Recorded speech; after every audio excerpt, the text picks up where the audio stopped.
My favorite personal experience from our time in the Mordecai House came one night when I was alone in the house. I spent some time downstairs checking out the different rooms, using my equipment to do some EVP sessions, asking questions, seeing if I would get any responses. While I was downstairs, I didn't get anything. As I ascended the staircase in the Mordecai House, a heavy feeling began growing over me. It got deeper and deeper as I moved up the stairs. When I got to the top, it stopped me in my tracks. It was a feeling of grief. Now, some people would call me an empath. My whole life, I've been able to sense the emotions of other people, both living and past. What's interesting about me is that those feelings often come with visual images in my mind. In this case, when I was stopped in my tracks at the top of the staircase, I was getting an image of a woman. She was wearing a long dress and she was crying. She was grieving the loss of a child. At the time, we were still new to the Mordecai House, and we were still in the process of digging into the history, so I didn't quite understand what these images were about. The feeling was so strong, though, that I had to leave. I went back downstairs, went outside, and just caught my breath. The assistant director of the Mordecai House was on property that night, so I went and found her and I told her about my experience. She revealed to me that in fact there was a death of a child on the Mordecai property. At the age of 3, Moses Mordecai III died. He was being given a bath and the bath water was too hot. It scalded little Moses, which led to pneumonia. The grief I was feeling was that of Martha Mordecai. The interesting thing about this work is when we can put the history of the location together with the experiences that we have. When history speaks, we listen.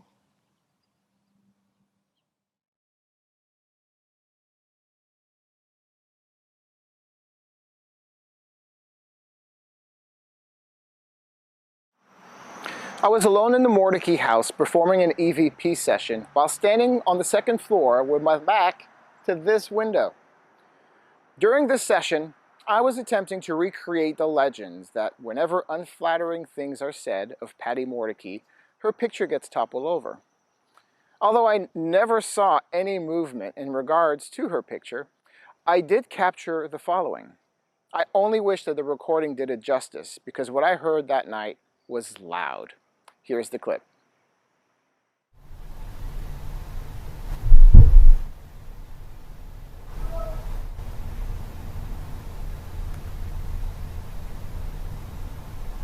I don't know what that was, but I'm going to tag that. Now, having heard the clip, feel free to comment what you heard. At the time, I was listening to my recorder in real time, so I don't know if these sounds were audible to the naked ear, but the fact that it was captured on both the video camera and my recorder leads me to believe that they were. Now let's play it a second time.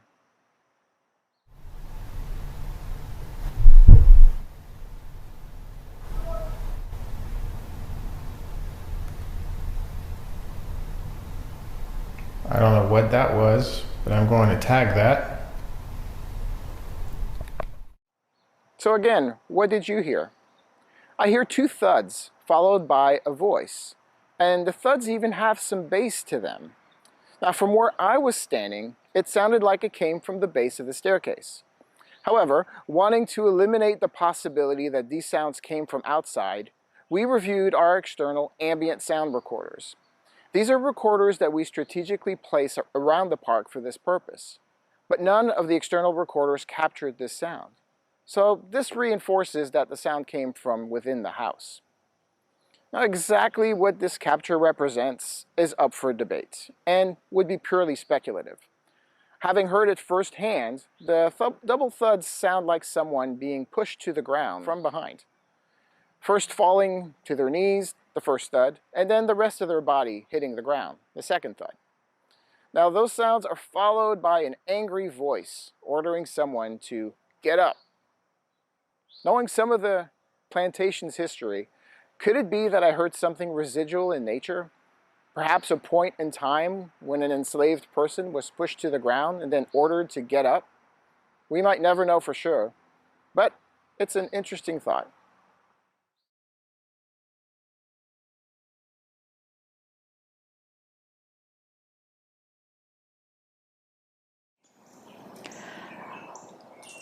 One night, there were 3 women in the house. It was myself, Tommy, and Mallory.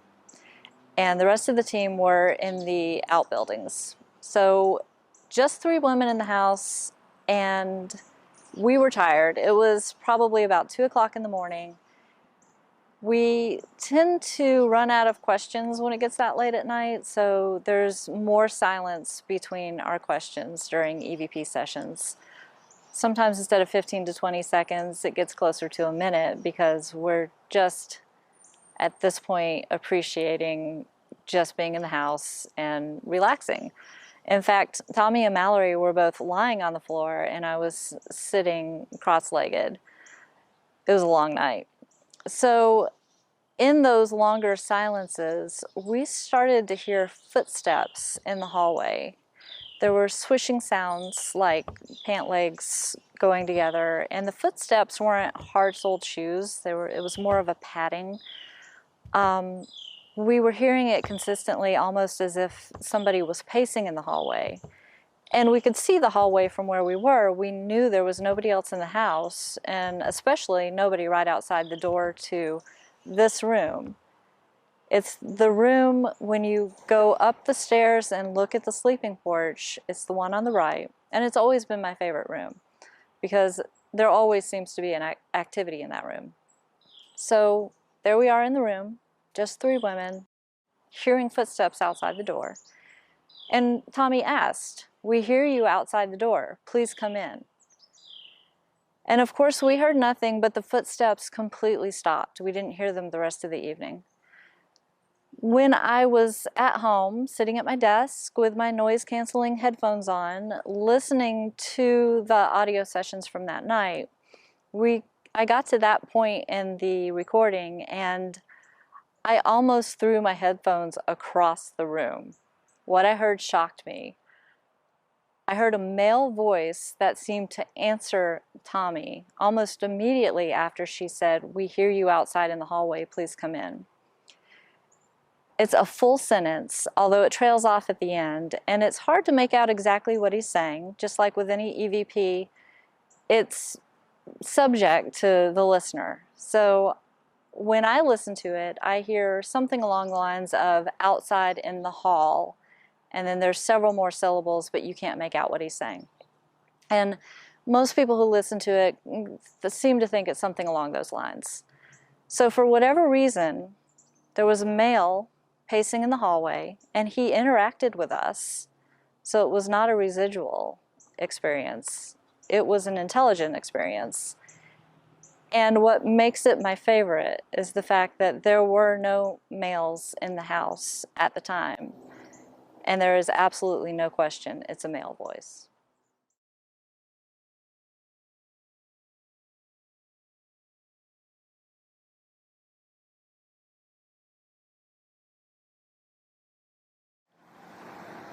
When the Ghost Guild investigates at Mordecai, we typically try to mix things up. Each member will spend time alone in different buildings on the property, and then we will rotate throughout the evening.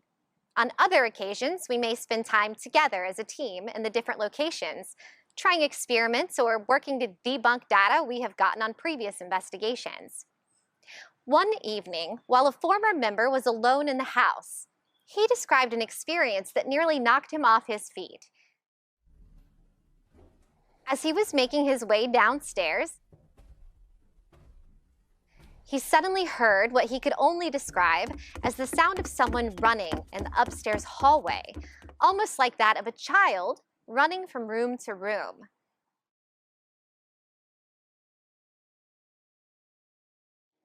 The steps were so strong that he could feel the vibrations from where he was on the stair landing. It was the first time we've ever seen him rush outside at any location we've investigated. When he explained what he had just experienced, we joined him in the house in an attempt to find a way to recreate what he had heard. As the smallest member of the group, attempting to run in smaller child-sized steps, he said my recreation was the closest to what he had heard. Now, there have been many children at Mordecai. Do some continue to roam the hallways of the house? Or is this the residual noise of a memory from many years ago?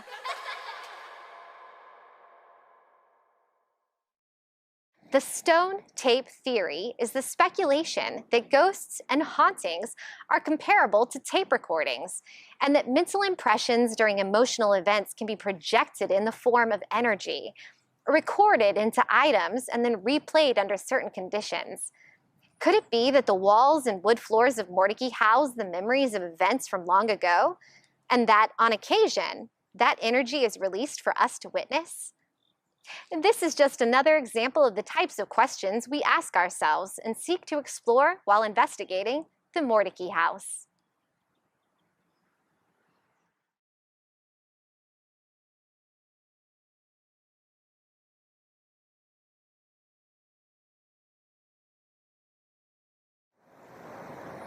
Although our use of the spirit box has diminished significantly over the last couple of years, we used the device frequently in our first investigations here at the park. This clip was recorded in our first year investigating the house. I was in Ellen's room and my time there was almost up. So I decided to ask the following question. Do you want me to stay or do you want me to leave this room? Let's play the clip, and if you hear a response, share it in the comments. Do you want me to stay or leave this room?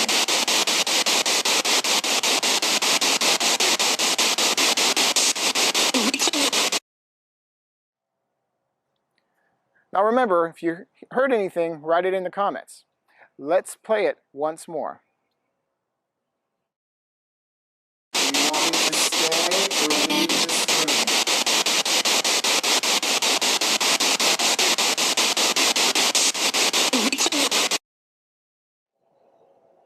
Now during this spirit box session, I heard what I believe to be a clear response to my question. Do you want me to stay or leave this room? Leave the room, and spoken with what sounds like proper English. All right, one last time. Do you want me to stay or leave this room?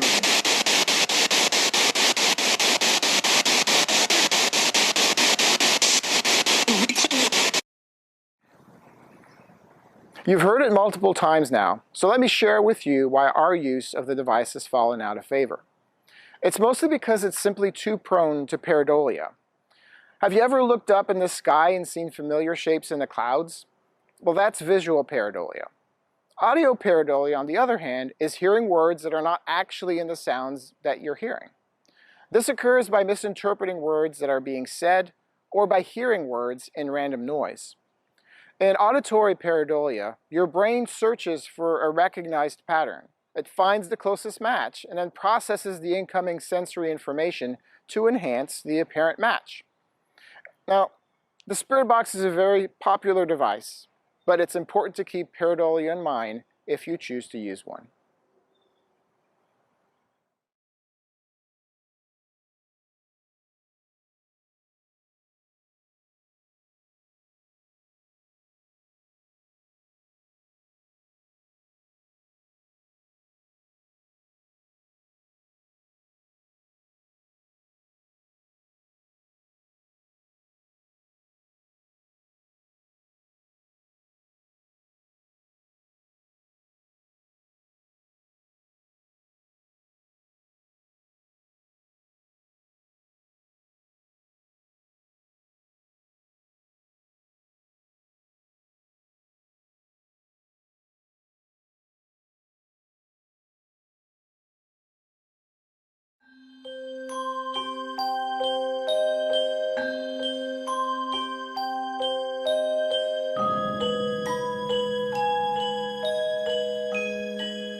All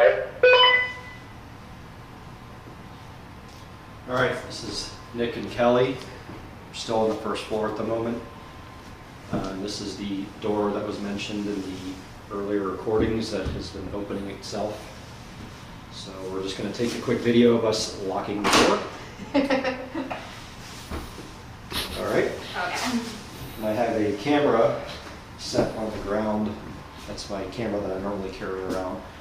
But it is now on the back door to make sure nothing tries to open it. And if it does open, we'll actually catch it on film. Now we'll head to the second floor. Knock on wood.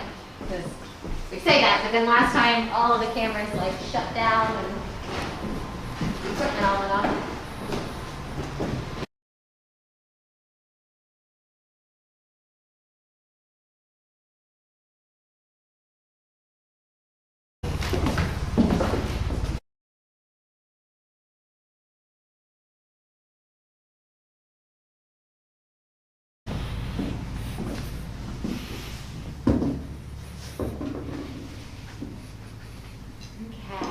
And where are we, Kelly? So this is Ellen's room. So you will see different artifacts that belong to Ellen, including one of her dresses. There's also a box in here that was, can't see because it's too dark. That's the beauty of infrared light extenders. Yeah. The folks at home can see it, but we can't see it. All right, folks at home. So this is Boo Buddy. Boo Buddy is an EMF detector. When you touch him, when he comes into contact with electrical energy, his paws will light up red. I just turned him on, so this is him calibrating. So let's set him over here in the doorway.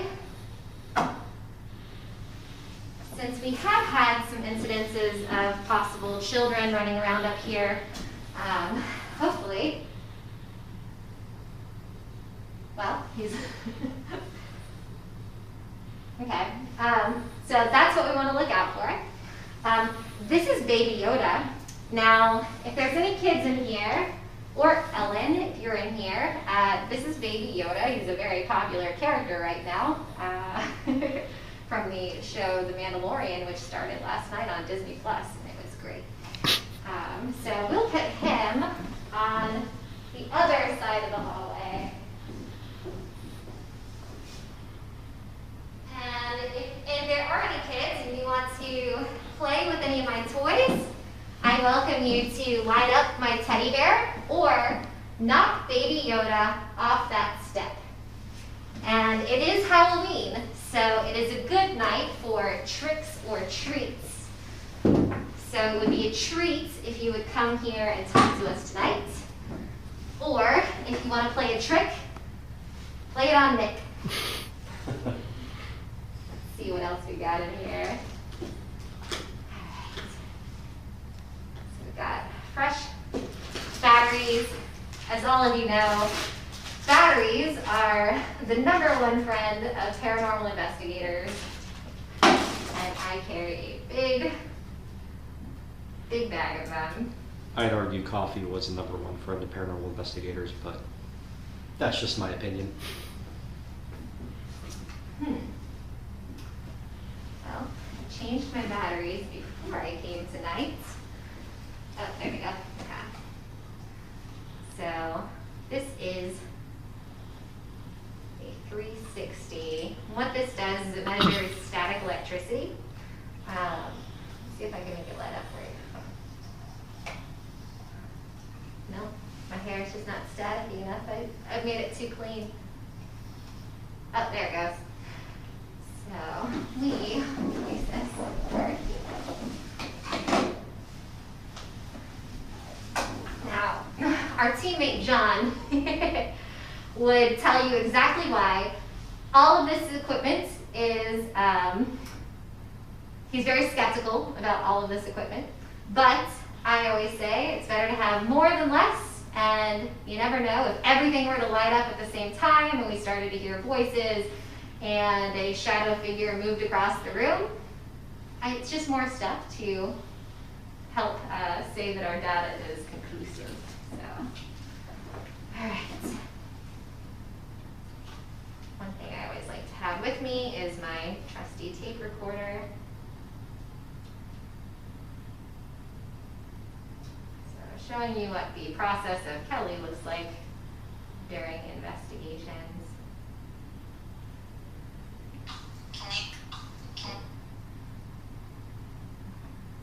That is, here we go. So now we are recording. So if anybody is here with us and you would like to tell us your name, you can speak into this recorder, and when I listen to it later, maybe I will be able to hear your voice.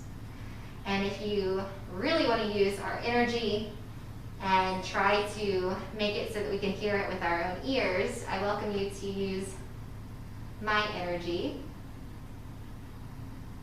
So we've got the 360, probably just calibrating. Usually it calibrates as soon as you turn it on.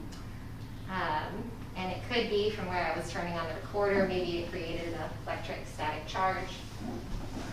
But we'll keep an eye on that. So Ellen, how are you tonight?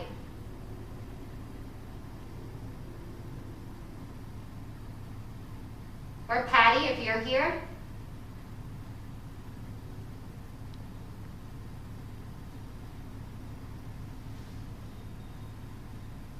I welcome any of the members of the Mordecai family to say hello. If you want to knock on wood, knock a book off the shelf, impress me with your skills. It is a lot warmer inside than it is outside right now.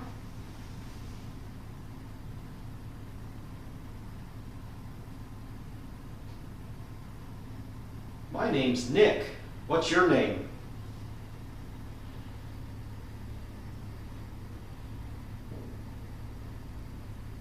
That was fireworks outside.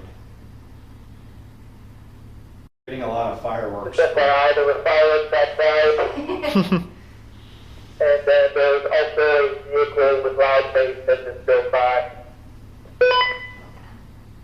Yeah, I guess fireworks is a new thing for Halloween. But why not?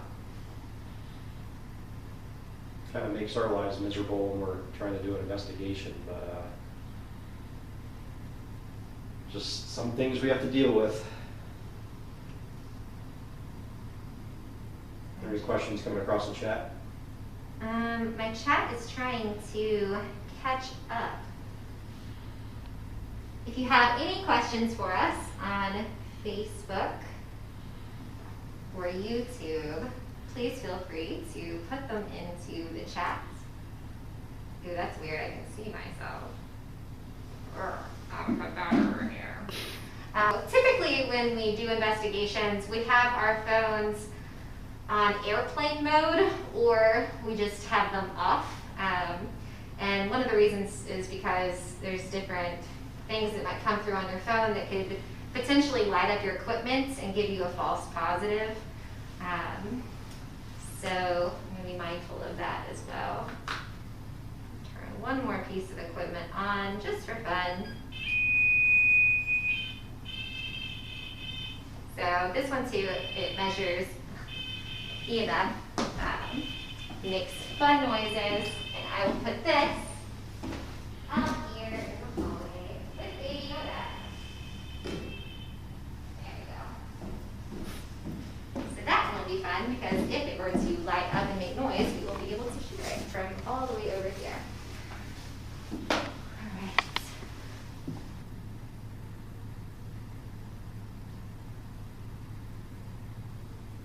Across the chat, they just asked if you know a nursery rhyme you could sing and try to get the children to come out. Let's see. Ring around the rosies, pockets full of posies. Ashes, ashes, we all fall.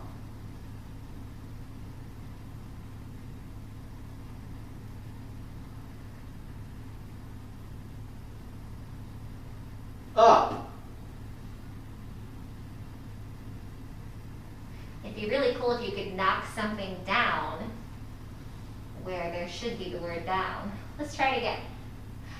Ring around the rosy, pocket full of posies. Ashes, ashes, we all fall.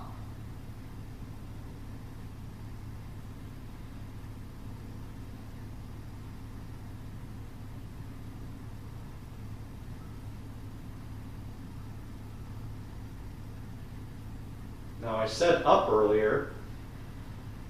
That's just silly, so if it's not up, what is it then?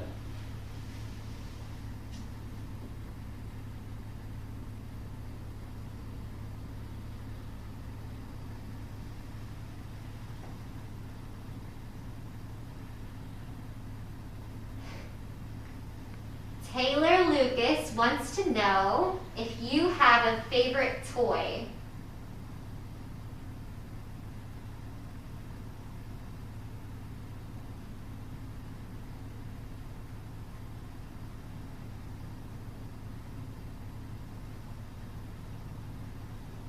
Did you have a favorite toy growing up?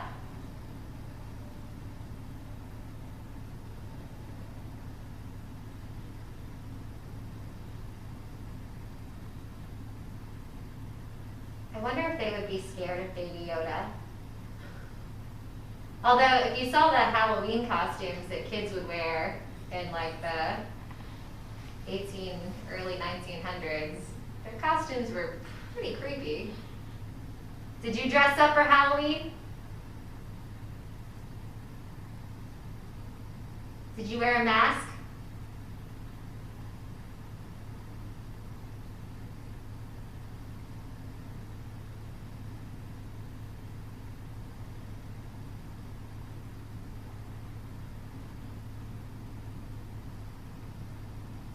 Question from the chat is asking, anybody can hear me, is there a favorite food you like to eat?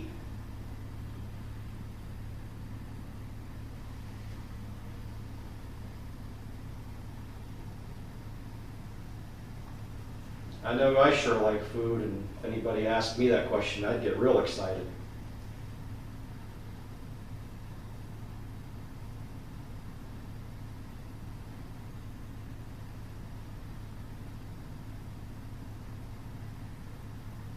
Have you ever had pizza? Because I ate way too much pizza before this investigation.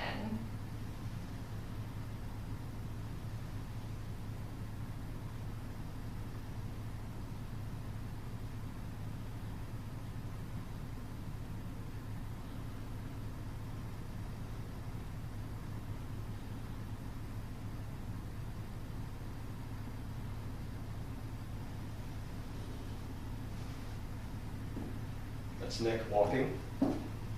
Can you tell me about this dress?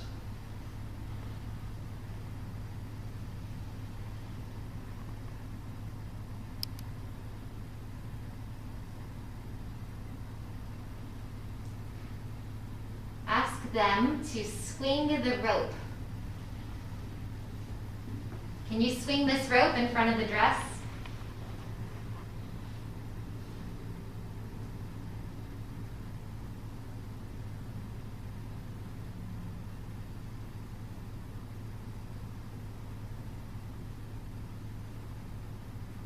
It's funny how in the dark, with like the mild light coming in through the windows, when you look at the rope, well, and I have stigmatisms, but to me when I look at it, it looks like it's moving, but I know that it's not. It's just the way that your eyes play tricks on you.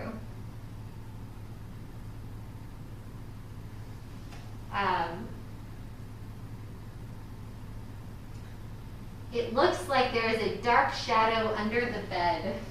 I hope not. I'm sitting here. Okay, so there's a pot under the bed. I'm gonna guess that it would be, like what they One would of have, those pots that. what they would have gone to the bathroom in back in the day. So that could be what's causing the dark shadow from under the bed. I know if I were a ghost and I had to hide somewhere, I certainly wouldn't hide next to a chamber pot. I mean, it looks clean, so that's good. Yes, Brian, I always like to have a little bit of fun on my investigations. I take them very seriously, but I also find that the more engaged you are with the spirits, the more they tend to be engaged with you. So if I was just sitting in a room the whole time, just kind of like, so, can you tell me your name?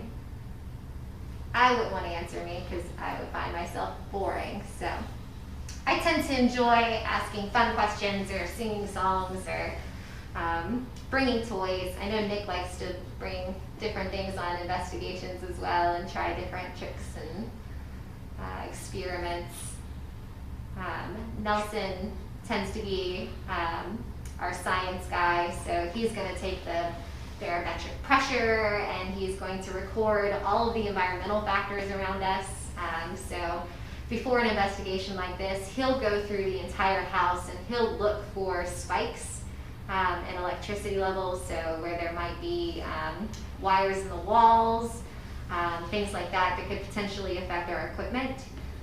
So again, so that we don't automatically assume that it's something paranormal, because it could just be that there's wires under the floorboards or something that might be have an electrical burst or something that would cause our equipment to go off. John is our skeptic. I'm our entertainer. One thing we also do to kind of not be so monotonous is, instead of just asking dedicated questions, we'll actually just have conversations amongst ourselves as if we're just hanging out here.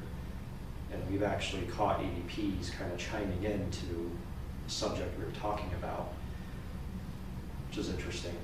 They'll either comment on it, or you'll hear somebody laughing, or you just never know. So as I said, it kind of, sometimes you run out of questions too. You don't want to be asking the same questions over and over again, so we'll just have regular conversations.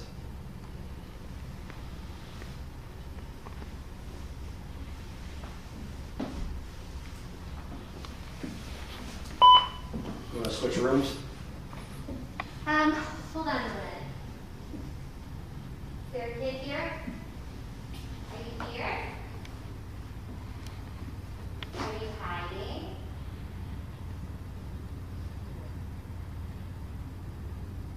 You're safe. We're just here to come and have some Halloween fun with you. Your mom and dad said it would be okay if you came out and talked to us. We brought you toys. You want to come sit on this step? I got a cool little gadget over here, and if you want to, you can make music with it if you just touch it. It's right next to my baby doll, which might look a little funny because it's got big green ears, but he's super cute and super friendly.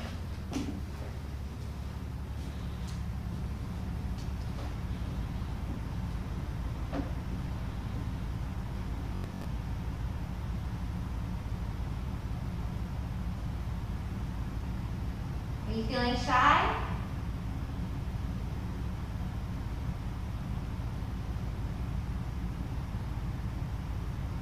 I have 3 nephews and a niece.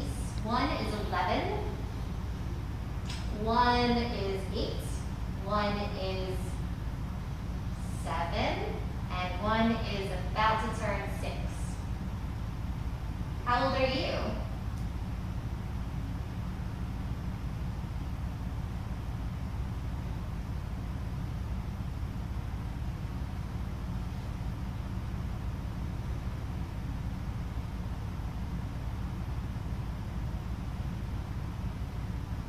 Are you being quiet because you want us to leave?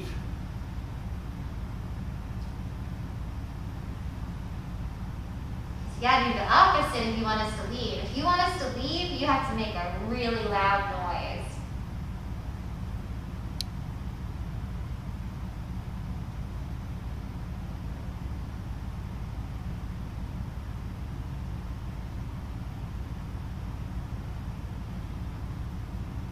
Sorry to interrupt. You have about 30 seconds left on the scheduled time. However, if people watching want to add some time to do the other half of the second floor, we can go ahead and do that. Alright, can someone tell me what that said? We have like 30 seconds left on this, but they'll add time if we want to keep doing the second floor and go to another room. Yeah, let's check out another room. Okay. Yeah, we'll check out another room here. That's an example of what can happen when you use a walkie-talkie. It will make your equipment go off. So, be mindful of that. Little baby over here. That's your first scenario of proving your equipment. I have no idea what that said.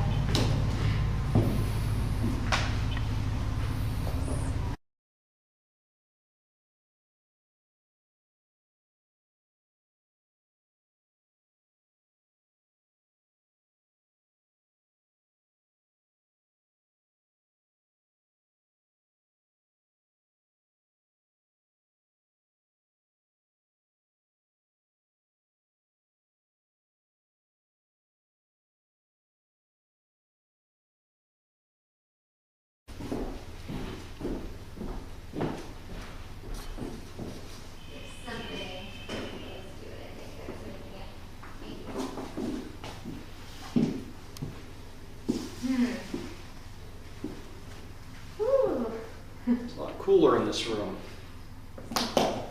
That was the floor creaking underneath my feet.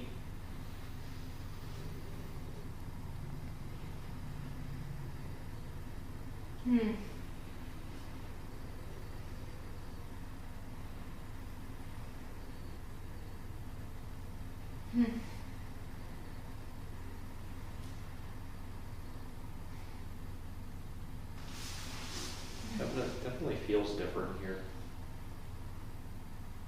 Could just be the cold. It's more than cold.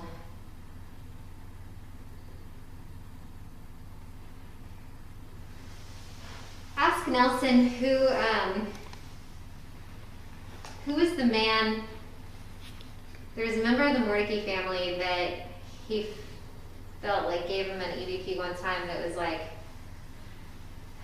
telling him to sorry, I can't think in here. Get up, get out. It was a male. Hey Nelson, what was the male's name that gave you the EVP to get up, get out?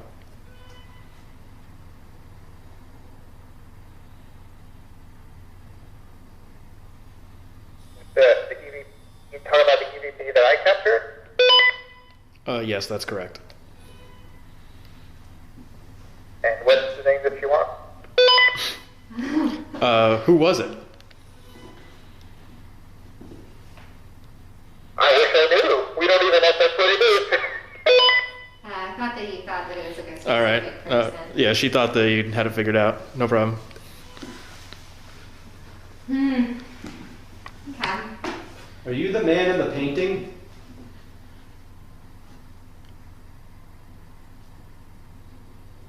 No, it's not him.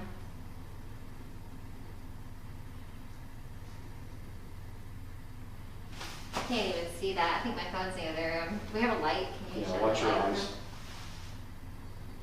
Yeah, it's not him.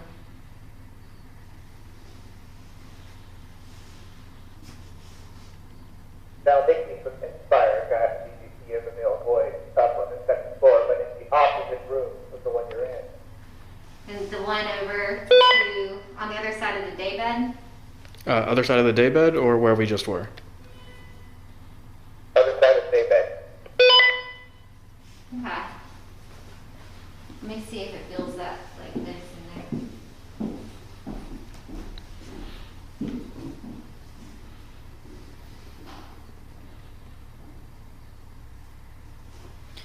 One thing I like to do, if I see a mirror, kind of stand in front of the mirror and just kind of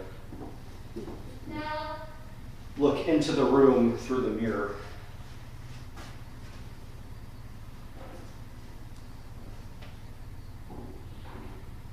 No, it feels good in there. No, it's just in here.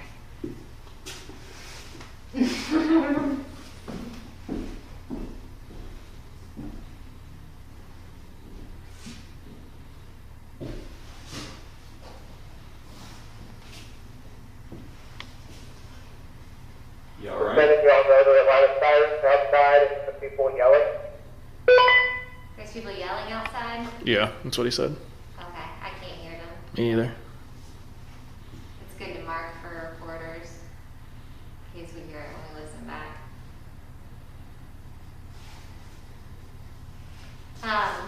Got about a minute before we do an intermission Okay, and then move on to the next location of the park. cool. 10-4.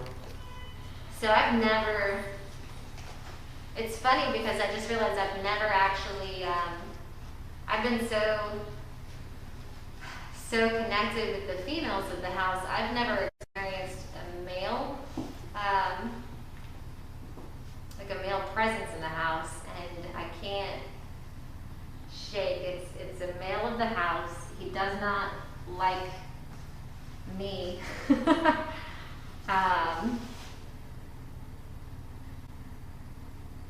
Because I remind him of somebody. But I don't know who he is, and I don't know who I remind him of, but he doesn't.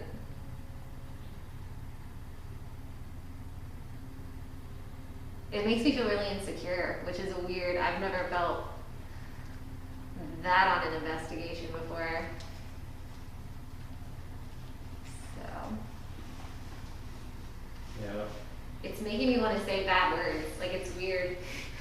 I promised I wouldn't cuss on this investigation since we're live, and it's making me want to say bad things. It's definitely a little heaviness in this room that kind of bizarre. Aside from it being colder, but that's easily explained. I'm done. I can't be here.